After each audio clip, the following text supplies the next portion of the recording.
Hey guys, it's Matthew here once again, and for the next character I took on something a little bit more conventional in the form of just a big meaty two-hander as a berserker, and I wanted to make it sweep, but we did try out Cleave, and as you can see here, the alternate quality for Cleave destroys corpses on kill, 100% chance with 20 qual, and destroy is kind of a weird way of putting it because in the rest of the Path of Exile universe, when you destroy corpses, something else happens, like it's an explosion, it's a actual like little pop, something happens.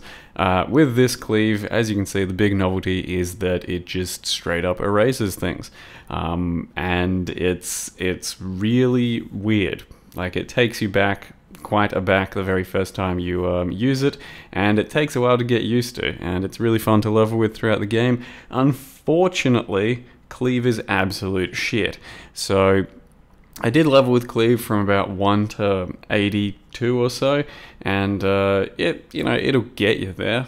You'll be able to do it. The damage is okay, but the area is so pathetically small that you just can't help but start looking at other skills and thinking about what could be.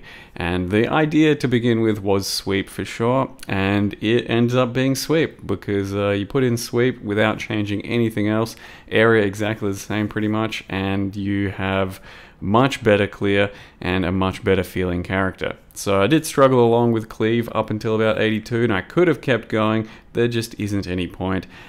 So we're a full-blown sweep character, but this character in particular, since it's using the Inquisitor base, so it's one of the new replica or experimented bases from Heist, which lets your attack crits ignore enemy resists, which basically is the most powerful mod from an Inquisitor Ascendancy.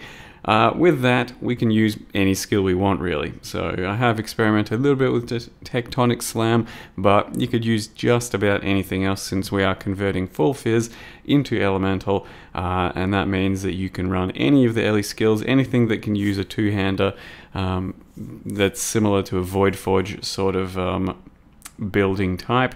It can all work in this build, but sweep was the main reason I made this character, and sweep is what I'm currently going with. It does hit pretty damn hard, it does have some good area, and it's got a pretty satisfying gameplay with just the leaping in and destroying everything around it. And as soon as I put in sweep, I was running double beyond maps and sextanting everything and just farming XP like a madman. And this character is full potato, so we are talking a berserker with the increased damage taken from Aspect of Carnage, an Abyssus, a replica Loreweave, which lowers your max res, but none of that matters. None of that matters, because in this game, in Path of Exile, the most important defense is a good offense, and destroying things before they even get a chance to exist is pretty much one of the most viable strategies on softcore. When it comes to clearing tough packs, tough monsters, tough endgame, all of that. If you just obliterate things immediately, then you don't really need much defense. This character will have over 6k life in the end though, and fortify and decent recovery from leech and whatever, but that doesn't really matter. We're just out to kill everything instantly, and it works pretty well since the area is decent, and DPS will go up to about 10 million with this sword, something like that. Average hit of sweep of like 3 million damage. It gets pretty crazy, and I don't think we really need to build much defense, and honestly, since I started mapping, I think I've died like once on this character to something silly. Can't even remember what it was. Oh yeah, lab. That's right. I died to some lab traps because, well, lab traps are extremely dangerous when you're wearing an Abyssus and you have the Zerker Ascendancy. Other than that, yeah. Things are going pretty well, and I do expect us to clear the entire game. It is very much just a voidforge type character, so if you can't get a sword similar to mine, which I'll show you in just a second, then you could easily play voidforge with, I don't know, same Berserker, Slayer, Inquisitor. It's pretty versatile, and you can once again do all kinds of skills and all kinds of setups with a voidforge. I just happen to want to go with one of the new bases instead, even though I'm well overdue a voidforge build.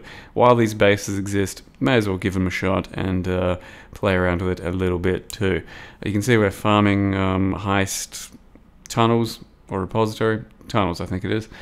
Pretty smoothly, run in, one-shot the pack, freeze everything. Most of our damage is converted to cold, so freezing things is pretty routine, and they are some rather long freezes, even on the large bosses.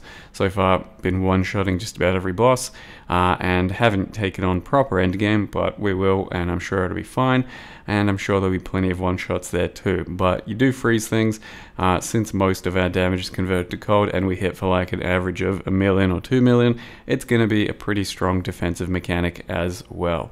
So let me jump into how I've built the character so far, and just go over what this little sword looks like. So here is our current character, level 89, called Inquis on a stick, and that name is based entirely around the weapon Banishing Blade. So it's one of the new experimented bases. Attack crits ignore enemy monster LE res. So it means they've got 90 to lightning res, they instead have 0 to lightning res. So it just means you ignore all monster resistances, and it's a very powerful mod for Inquisitors, and one of the main reasons you ever make Inquisitors, but you can now get it on swords, and if you make a really nice sword to go with it, then it becomes pretty damn strong indeed. Like I said though, voidforge is very competitive and possibly even better damage than this still, but on a berserker, for example, it means I don't have to get any negative LE res or penetration whatsoever, and I can still go full potato DPS. So the way we crafted one of these is just grab a base, 84, it was 6-linked, and that cost 30C I think, just a 6-linked Banishing Blade base. But I tried to make sure that I got 3 full suffixes and like 1 decent, so just like 1 decent fizz roll, and then you got fill up your suffixes, slam it with a Warlord orb, so you can try and get the Warlord mod. I didn't manage to get that, I failed, so then it just became a Warlord's base. So once it's a Warlord's base, that's when you can start alt-regaling until something good happens. With this one, I happened to get pretty damn lucky. I alterationed Warlords into Incision, so it was Warlords prefix and Incision. I then regaled, and I was going to just keep going with imprint regals until something good happened, and then I could multi-mod, but ended up getting tempered. So tempered is absolutely huge here for the physical, and ends up being about a 700 DPS weapon with the fizz and attack speed craft as well. That's about 15x on the market, because there's actually quite a lot of this type of sword. The best one's like 950 DPS or so, but there's plenty in the 600, 700, 800 category, and it's a pretty damn nice sword, so it's going to be hard to fail with something like this. But the skill we're using is currently Sweep. Got a lot of added fizz to itself as well, so it synergizes really well with Voidforge, and just with a Voidforge you'd get similar damage numbers compared to this thing as well, even though it's a 5C item. Got a bunch of area, bunch of damage, just base damage, 222 effectiveness, and that's currently what it looks like. The other skill we were using the entire time was Cleave, and as you can see, Phantasmal Cleave, 100% chance to destroy corpses on kill, and if you're using it as a two-hand skill, it is just strictly worse than Sweep. The only redeeming factor is it's got slightly better attack speed, as you can see, 70 versus 80, but otherwise, worse damage and just worse range, and it's got that extra sort of little corpse on kill thing, which is cool, but pretty trash and useless otherwise.